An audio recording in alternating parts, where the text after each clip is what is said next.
السلام عليكم ورحمة الله وبركاته. أهلا بكم في قناة دهب تي في. كتير من الجمهور طلب مننا إن احنا نقدم حلقات استثنائية عن مفاوضات أنديتها مع بعض اللاعبين القريبين من التعاقد معهم خلال الميركاتو الشتوي الحالي. دلوقتي بنتكلم عن نادي الاتحاد، وإن شاء الله يكون في حلقات تانية عن الأندية الأخرى، سواء الشباب، سواء الهلال، سواء الأهلي، سواء النصر، سواء أي أندية من الأندية السعودية، لأننا بنحاول نغطي كل أخبار الأندية السعودية بكل حيادية زي ما احنا معودينكم. ودلوقتي هنتكلم عن مفاوضات نادي الاتحاد مع أكتر من لاعب بعد إتمام 5 صفقات أجنبية رسميا: جاري رودريجيز، سيكو سانوجو، مارسيلو جروهي، مروان داكوستا، وصربي بريجوفيتش. دلوقتي بنكلمكم عن بعض اللاعبين القريبين جدا من التعاقد مع نادي الاتحاد. هنتكلم عن 5 لاعبين في مراكز مختلفة نادي الاتحاد بيفاوضهم. مش هنتكلم عن الراحلين ولا اللاعبين دول هيجوا على حساب مين من اللاعبين الموجودين في الاتحاد، لكن هنعمل ايضا حلقة منفصلة عن الحلقة دي هنتكلم فيها عن الراحلين والقريبين من الرحيل من نادي الاتحاد. ولكن خلونا في موضوعنا دلوقتي، وهو اللاعبين المطروحين على نادي الاتحاد ونادي الاتحاد بيفاوضهم بعد إتمام 5 صفقات. هنشوفه هيتعاقد مع مين وهنشوفه قريب من التعاقد مع مين. هنتكلم عن 5 لاعبين عالميين، بنتكلم عن الصفقات العالمية، وهيكون أيضا في حلقة منفصلة أخرى عن اللاعبين المحليين لنادي الاتحاد. لو عجبكم حلقتنا النهاردة هنقدم لكم أيضا أجزاء تانية بنفس المنهج.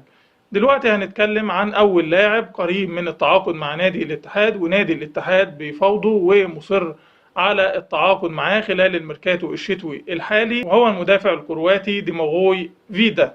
المدافع الكرواتي ديماغوي فيدا اللي لعب مع منتخب كرواتيا وشفناه كلنا في نهائيات كأس العالم روسيا 2018، وأدى أداء رائع لحد ما وصل منتخبه لنهائي كأس العالم أمام فرنسا، وخسروا نهائي كأس العالم أمام فرنسا بعد أداء رائع من كل اللاعبين، وكان من ضمنهم اللاعب الكرواتي اللي احنا بنتكلم عنه. طبعا صفقة زي دي ضرورية جدا لنادي الاتحاد، لأن بعض الجماهير وأغلب الجماهير الاتحادية بتطالب دعم خط الدفاع بجانب مروان داكوستا، ان يكون ايضا في لاعب صخرة بجانب مروان داكوستا، علشان الاخطاء اللي وقع فيها نادي الاتحاد في المباريات الماضية وفي الدور الاول من الدوري هي اللي خلته يوصل للمرحلة اللي احنا فيها دلوقتي، ان هو يكون مثلا في المركز قبل الاخير او في المركز الاخير. بالنسبة للاعب فيدا، لاعب عنده 29 سنة، سبق ليه اللعب في اندية كبيرة في اوروبا، سبق ليه اللعب في باير ليفركوزن النادي الالماني المعروف، ايضا دينامو زغرب، ايضا دينامو كييف، وحاليا بيلعب في بشكتاش التركي. بالنسبة للاعب فيدا، طوله 184 سم ووزنه 70 كيلو جرام.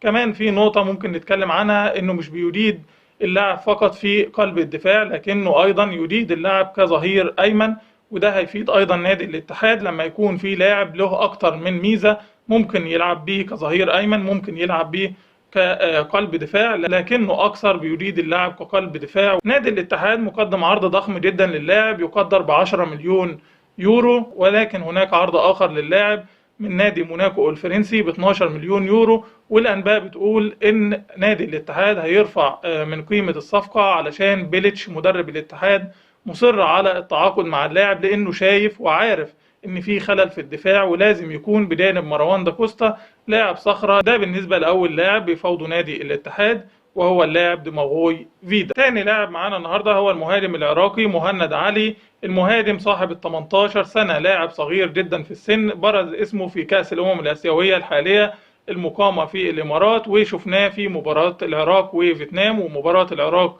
واليمن. الصراحة كان أداء رائع، سجل هدفين، وبيليتش شاف المباراتين دول وحط عينه عليه، وبالفعل أمر إدارة نادي الاتحاد بأنها تجري مفاوضات مع اللاعب، لأنه لاعب صغير ومن الممكن أنه مش يخدم نادي الاتحاد السنة دي، لا ممكن لو تعاقدت معاه يخدمها لسنوات أطول. لاعب فعلا هداف، بيريد اللعب كمهاجم صريح وكمهاجم ثاني. لعب مع الفريق الأول لكرة القدم بمنتخب العراق 12 مباراة، سجل فيها 8 أهداف، وهنلاقيه أيضا انضم لكل الفئات السنية في المنتخبات العراقية، وكان أيضا لاعب هداف.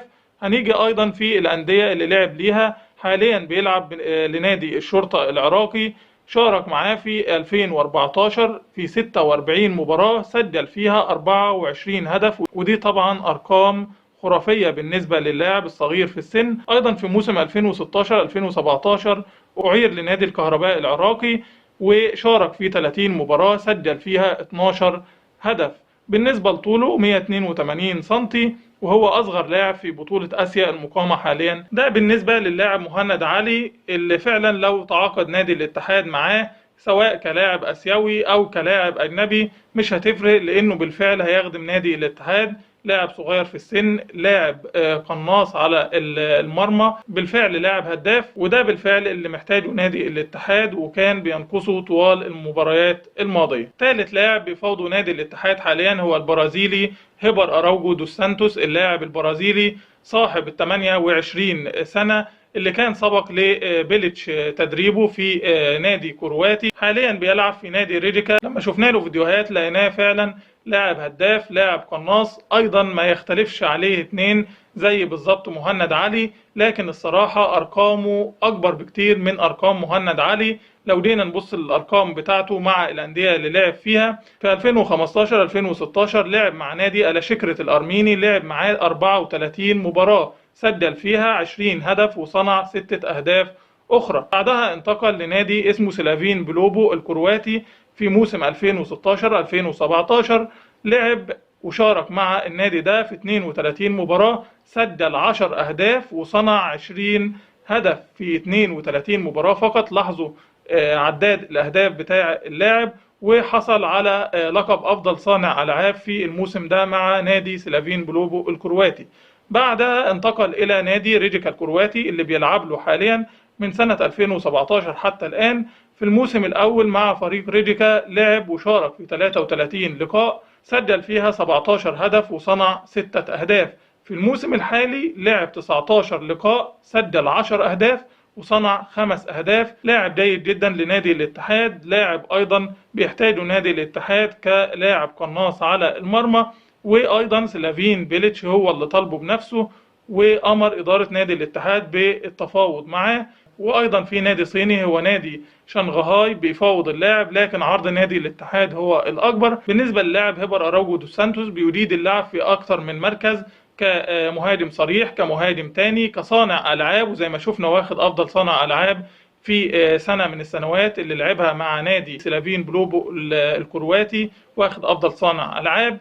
ايضا بيريد اللاعب كجناح ايسر، وده ايضا نادي الاتحاد محتاج ان يكون لاعب جوكر يتحط في اكتر من مكان ويأدي، وده ايضا بيليتش بيدور على لاعب بهذه المواصفات. بالنسبه لرابع لاعب معانا النهارده ونادي الاتحاد ايضا بيفاوضه وداخل في مفاوضات جاده جدا مع اللاعب، هو اللاعب الجزائري سفيان فيغولي. اللاعب اللي عارض عليه نادي الاتحاد عرض مغري جدا، 6 مليون يورو سنويا. اللاعب بيلعب في نادي جلاتا سراي التركي، وزي ما انا كنت قلت لحضراتكم ان انا ضد الصفقة دي وحاسس انها هتكون صفقة خاسرة اذا حدثت.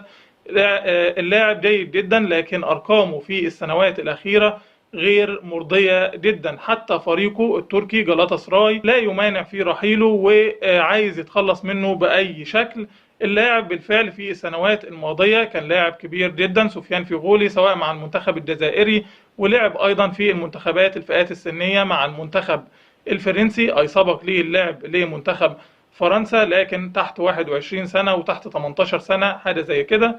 بالنسبة للاعب سفيان فيغولي، لما نيجي نبص على أرقامه الموسم ده مع جلاتا سراي هنلاقيه شارك في 17 مباراة، أساسي في 10 مباريات فقط من ال17، سجل هدفين فقط في ال17 مباراة ولم يصنع أي أهداف، ولعب 990 دقيقة فقط. بالنسبة للاعب سفيان فيغولي، هو لاعب خط وسط هجومي، لكنه أيضا بيريد اللعب كصانع ألعاب وكجناح يمين. لاعب محدش يختلف على اسمه، لاعب كبير في المنتخب الجزائري وكان فعلا بيعمل الفارق لما بيلعب مع المنتخب الجزائري. لعب في أندية كبيرة زي فالنسيا وأدى أداء رائع مع الأندية اللي لعب ليها، لكن في السنوات الأخيرة ومع نادي جلاتا سراي في السنة الأخيرة وفي الموسم الحالي زي ما شفنا أرقامه هي اللي بتتكلم، الأرقام هي اللي بتتكلم عن اللاعب والإحصائيات هي اللي بتتكلم عن اللاعب.